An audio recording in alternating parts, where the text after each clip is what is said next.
এইখন মানে এক পৰাগটোতো মিচিঙৰ বহুত গুৰুত্বপূৰ্ণ উৎসৱ হয়। সেইটোতো প্ৰত্যেক বছৰে নাপাতে, বহুত দিনৰ মূৰত পাতে। আৰু মই এইখনে গাঁৱৰ ওচৰৰে গাঁও, মোৰে গাঁও। এখন একেও জিপিৰে হয়, মই ডিমৌ গাঁৱৰে হয়। তাৰপিছত মই এনেকৈ এটা হৈছে বুলি মই ইয়াতে যি পাৰিছোঁ অকণমান মানে সহযোগিতা আগবঢ়াইছোঁ। আৰু পৰাগৰ সময়লৈকে সহায় সহযোগিতা থাকিব।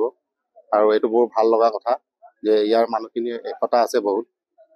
গোটেই ৰাইজে একেলগে ওলাই আহি মানে কাম কৰে, মই দেখি খুবেই ভাল লাগিছে।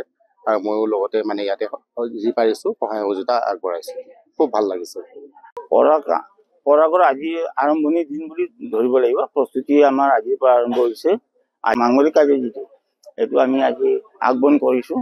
যে আগমন কৰাৰ কাৰণটো হৈছে কি, আমাৰ গোটেই গাঁওখন যিহেতু পৰাগৰ কাৰণে প্ৰস্তুতি চলাব, গতিকে এই পৰাগটো যাতে ভালকৈ কাৰ্যকৰী হয়, কোনো বেমাৰ আজাৰ নহয়, কোনো বাধা বিঘিনি যাতে নাহে, সেইকাৰণে আজি আমি এইটো শুভাৰম্ভণি কামটো আমাৰ মিচিং দণ্ডাই বুলি কয় এই মিবুৰ পৰা আমি আৰম্ভ কৰিছোঁ। আজি আমি সেইকাৰণে আমাৰ ইয়াতে ডেকা গাভৰু গোটেই ৰাইজ সমবেত হৈছোঁ। আৰু আমাৰ যি পৰাগ মিচিঙৰ পৰম্পৰা উৎসৱ আছে, এই উৎসৱটো আমি অহা ফাগুন মাহৰ দ্বিতীয় সপ্তাহত আমি আৰম্ভ কৰিম। সেইটো দিনবাৰ আমি আজিয়ে ঠিক হ'ব। আজি প্ৰস্তুতিৰ দিনাখনে আজি আমি সকলোবোৰ ঠিক ঠাক কৰি গুৱাহাটী পথা আমি জনাইছোঁ যে দিছমূৰ যি শিলিখাগুৰি গাঁও, এই গাঁওখনে অহা ফাগুন মাহৰ দ্বিতীয় সপ্তাহতে আমাৰ পৰাগ উৎসৱ ইয়াতে হ'ব। গতিকে সকলো ৰাইজে যাতে আমাৰ এই পৰাগ উৎসৱত অংশগ্ৰহণ কৰে, তালৈ মই সকলোকে আজিয়ে নিমন্ত্ৰণ জনালোঁ। জনগোষ্ঠীৰ যি পৰম্পৰাগত নিয়ম আছে, এই নিয়ম মতে মিচিংসকলৰ এটা উৎসৱ হয়। এই উৎসৱৰ জৰিয়তে এই গোটেই গাঁওখনৰ ডেকা গাভৰুৱে একেলগে থাকি পিনে ইয়াত কৰা হয়।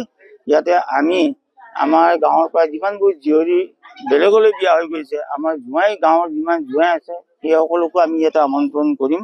ইয়াৰ উদ্দেশ্য এইটোৱে যে আমাৰ গাঁওখন ডেকা গাভৰুসকলে সুপ্ৰচাৰ পাব লাগে, অৰ্থাৎ দিনক দিনে দুপক দুপে উন্নতিৰ পথত আগবাঢ়ি যাব লাগে, গাঁওখনৰ উন্নতি হ'ব লাগে।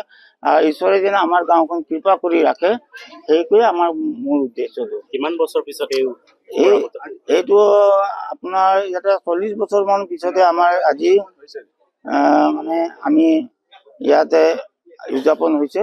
গতিকে আমি দ্বিতীয় লানি বুলি আমি ক'ব লাগিব। দ্বিতীয়টো বাৰৰ কাৰণে ইয়াতে পৰাগ উৎসৱ হ'ব। এইখন মানে এক পৰাগটোতো মিচিঙৰ বহুত গুৰুত্বপূৰ্ণ উৎসৱ হয়। সেইটোতো প্ৰত্যেক বছৰে নাপাতে, বহুত দিনৰ মূৰত পাতে। আৰু মই এইখনে গাঁৱৰ ওচৰৰে গাঁও, মোৰে গাঁও। এখন একেও জিপিৰে হয়, মই ডিমৌ গাঁৱৰে হয়। তাৰপিছত মই এনেকৈ এটা হৈছে বুলি মই ইয়াতে যি পাৰিছোঁ অকণমান মানে সহযোগিতা আগবঢ়াইছোঁ। আৰু পৰাগৰ সময়লৈকে সহায় সহযোগিতা থাকিব। আৰু এইটো বৰ ভাল লগা কথা যে ইয়াৰ মানুহখিনিৰ একতা আছে বহুত। গোটেই ৰাইজে একেলগে ওলাই আহি মানে কাম কৰে, মই দেখি খুবেই ভাল লাগিছে। আৰু ময়ো লগতে মানে ইয়াতে যি পাৰিছোঁ সহায় সহযোগিতা আগবঢ়াইছোঁ, খুব ভাল লাগিছে। পৰাগৰ আজি আৰম্ভণিৰ দিন বুলি ধৰিব লাগিব। প্ৰস্তুতি আমাৰ আজিৰ পৰা আৰম্ভ হৈছে। মাংগলিক কাৰ্য যিটো এইটো আমি আজি আগমন কৰিছোঁ।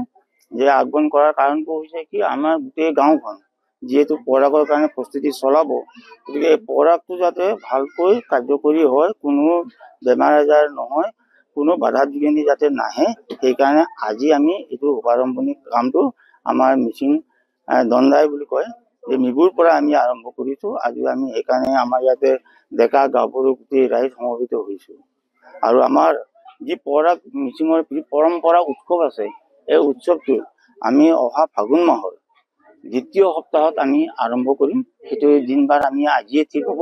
আজি প্ৰস্তুতিৰ দিনাখনে আজি আমি সকলোবোৰ ঠিক ঠাক কৰি গুৱাহাটী পথা আমি জনাইছোঁ যে দিছমূৰ যি শিলিখাগুৰি গাঁও, এই গাঁওখনে অহা ফাগুন মাহৰ দ্বিতীয় সপ্তাহতে আমাৰ পৰাগ উৎসৱ ইয়াতে হ'ব।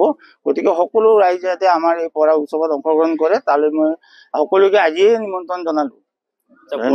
জনগোষ্ঠীৰ যি পৰম্পৰাগত নিয়ম আছে, এই নিয়ম মতে মিচিংসকলৰ এটা উৎসৱ হয়। এই উৎসৱৰ জৰিয়তে এই গোটেই গাঁওখনৰ ডেকা গাভৰুৱে একেলগে থাকি পিনে ইয়াত কৰা হয়।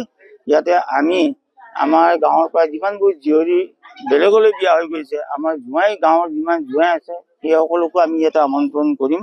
ইয়াৰ উদ্দেশ্য এইটোৱে যে আমাৰ গাঁওখন ডেকা গাভৰুসকলে সুপ্ৰচাৰ পাব লাগে, অৰ্থাৎ দিনক দিনে দুপক দুপে উন্নতিৰ পথত আগবাঢ়ি যাব লাগে, গাঁওখনৰ উন্নতি হ'ব লাগে।